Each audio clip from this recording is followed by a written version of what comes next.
Okay. What are colligative properties? Sir, colligative properties are those properties which depend on the number of the particles of the solute. Basically, they does not depend on the particles of the solvent.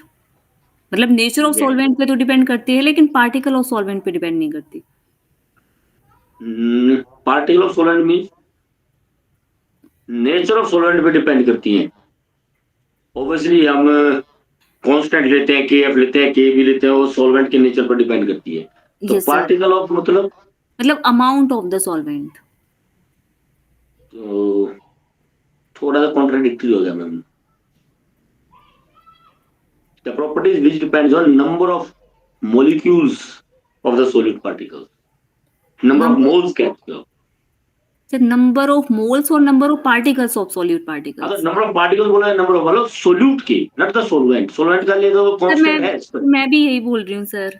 मैंने भी यही बोला आपने कि solvent solute के. मैंने sir starting में यही बोला था कि सॉल्यूट के पार्टिकल्स पे डिपेंड करती है, सॉल्वेंट के पार्टिकल्स पे डिपेंड नहीं करती है. सॉल्वेंट का नेचर है. सर आप ये कहोगे which depends on the number of particles of the solute, the number of moles. ठीक है. हाँ जी. अच्छा, एक इसमें हमारा आता है SHE, standard hydrogen electrode, electrochemistry. Yes sir. तो इसकी लिमिटेशंस क्या? सर स्टैंडर्ड हाइड्रोजन इलेक्ट्रोड के लिए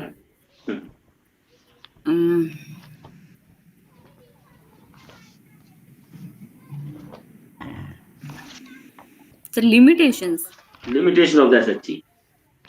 इससे अलग भी है, स्टैंडर्ड है ना हमारे. SHE से अलग कोई स्टैंडर्ड इलेक्ट्रोड जिसको रेफरेंस इलेक्ट्रोड यूज कर सकते हैं. सर कैलोमल इलेक्ट्रोड यूज करते हैं. तो क्यों उसकी जरूरत पड़ी? कोई ना कोई तो लिमिटेशन होगी ना इसकी.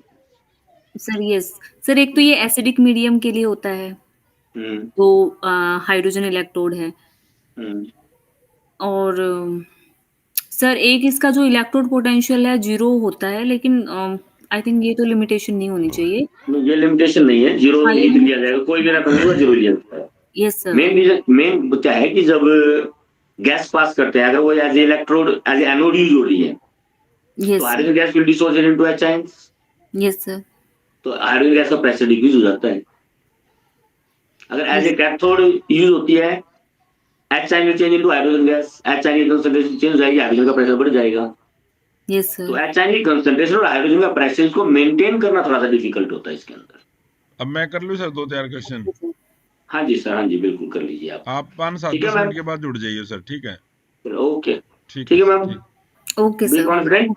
Okay. Thank you sir. Thank you.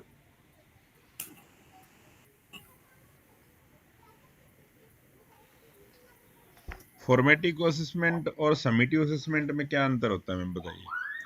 Sir formative assessment वो असेसमेंट होती है जिसमें हम ड्यूरिंग द क्लासरूम हम बच्चों को असेस करते हैं. फॉर एग्जांपल जब हम टीच कर रहे होते हैं तो वहाँ पे जो बच्चों को हम उनके डाउट्स पूछते हैं, फिर हम उसके मतलब उसी के अकॉर्डिंग हम अपने टीचिंग एड्स या अपनी टीचिंग स्किल को हम चेंज मतलब टीचिंग एड्स को आप कौन कौन सी होती है टीचिंग एड्स, उनके बारे में बताइए थोड़ा.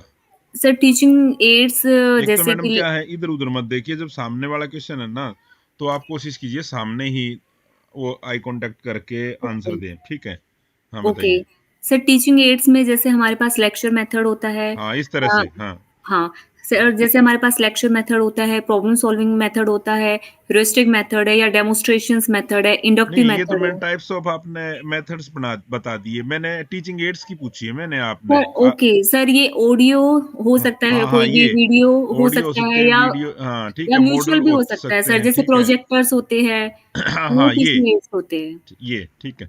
आप एक चीज बताइए, जब हम टीचिंग एड्स का यूज करते हैं तो रिजल्ट ज्यादा निकल के आते हैं भैया, पे मैक्सिमम रिजल्ट निकल के आते हैं, कोई बच्चा मैक्सिमम सीखता है जब हम टीचिंग एड्स का यूज करते हैं. इसके पीछे लॉजिक क्या है सर? क्योंकि जो हम हमारी टीचिंग है उसका वो हम अच्छे बेहतर तरीके से बच्चों को डिलीवर कर पाते, जो हमारी नॉलेज होती है एक टीचर की, तो वो एक अच्छे तरीके से मतलब अंडरस्टैंडिंग के साथ बच्चे उस चीज को समझ पाते हैं. यहाँ पे आप बताइए मैडम, जैसे हम ये बात करें, अगर आप खाली बच्चों को दिखाओगे, अब जब हम ऑडियो वीडियो या टीचिंग एड से दूसरी जब इनका यूज करते हैं ना ज्यादा से ज्यादा, तो उनकी सेंसेस है ना ज्यादा यूज होंगी मैडम. हाँ सर. ठीक है. आपने कोई फ़िल्म दिखाई, उसमें बच्चा चित्र को भी देख रहा है और उसको यस सर, सुन भी रहा है, यस ठीक सर, है? तो वो चीज़ें उससे ज़्यादा क्लियर होंगी, वो कनेक्ट ज़्यादा जुड़ पाते हैं इनसे बच्चे। हम एक तो मैडम आप सेब के बारे में कहते रहिए कि वो सेब ऐसी खानी चाहिए, सेब ऐसी होती है। एक बिल रियल में जब आप बच्चे को एक बार दिखा दोगे ना, ठीक यस है? सर, तो वो उसको भूलेगा फिर। बिल्कुल तो सर, इस तरह से ये चीज़ें हैं। आप फ़िल्म देखने जाते हैं हम, यस सर, आप देखना, आप एक लेक्चर एक वो पढ़िए, किताब पढ़िए, उसके बाद या इसकी स्टोरी सुनिए, फिर या उसी फिर चीज़ में उसके साथ उसकी पिक्चर के साथ उसको देखिए, तो यस सबसे सर, ज़्यादा रिज़ल्ट किस में आएँगे? सर जहाँ पे हम पिक्चर के साथ देखते हैं या कोई पिक्चर के वीडियो के साथ। थ्रू भी हम कोई चीज़ हाँ, तो ये सुनते चीज़ें हैं। हैं, ठीक है? Yes class sir. Management skill क्या होती है मैडम? और एक छोटी बड़ी क्लास को आप किस तरह से मैनेज करोगे?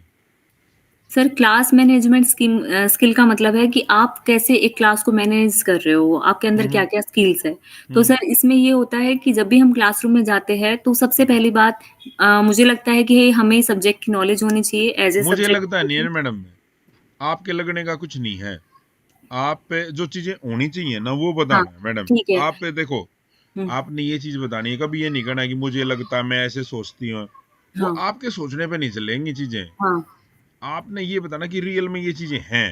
यस, ठीक है, ठीक है। ठीक है, तो ये चीज़ें होनी चाहिए। ओके। हाँ, सर सबसे पहले तो क्लास में हमें डिसिप्लिन थोड़ी मेंटेन गर्दन करके रखना मैडम है। गर्दन को थोड़ा कंट्रोल करके आंसर देने हैं, बिल्कुल, हाँ। ठीक है। सर सबसे पहले तो हमें क्लास में डिसिप्लिन मेंटेन करके हाँ, रखना इस है। तरह से एक थोड़ा ठहराव लेके आना चीज़ों उसमें उत्तर देते टाइम।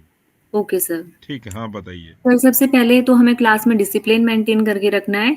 इसके हुँ, बाद सर बच्चों के साथ इफ़ेक्टिव कम्युनिकेशन होना चाहिए। इसके अलावा सर सब्जेक्ट की एक टीचर को नॉलेज होनी चाहिए तभी वो बिल्कुल अच्छे से ठीक है। डिलीवर कर इस पाता है। इस तरह से जवाब देने मैडम आपने जैसे अब दे रहे थे। Yes sir. ठीक है, थोड़ा ठहराव लेके आइए।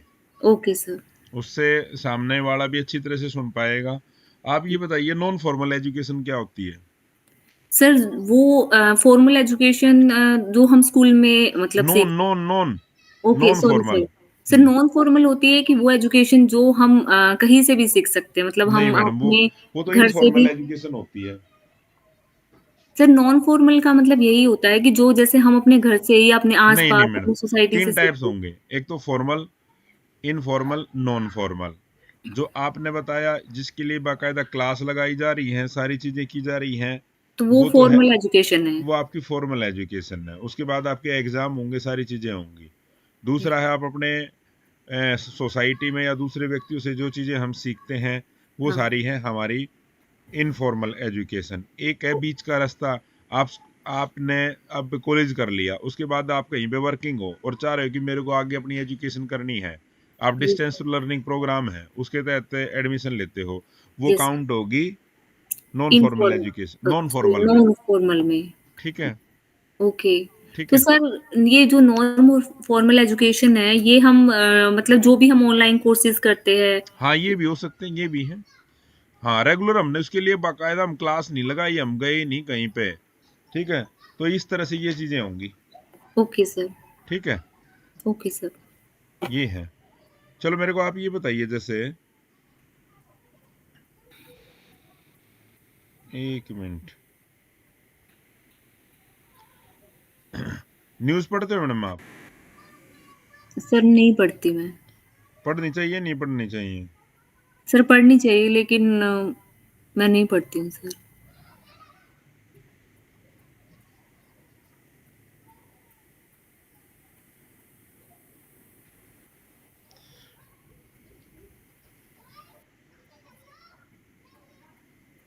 आप ये बताइए मेरे को,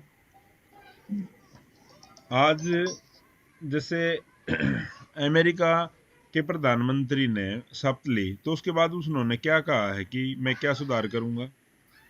सर शायद उन्होंने जो ये एनआरआई है मतलब उन्होंने एक बात बोली है कि पहले ये नहीं होता मैडम, था इस ना। साइड मत देखो क्वेश्चन मैं करने लग रहा हूँ, तो आप उस हाँ, साइड मत देखिए।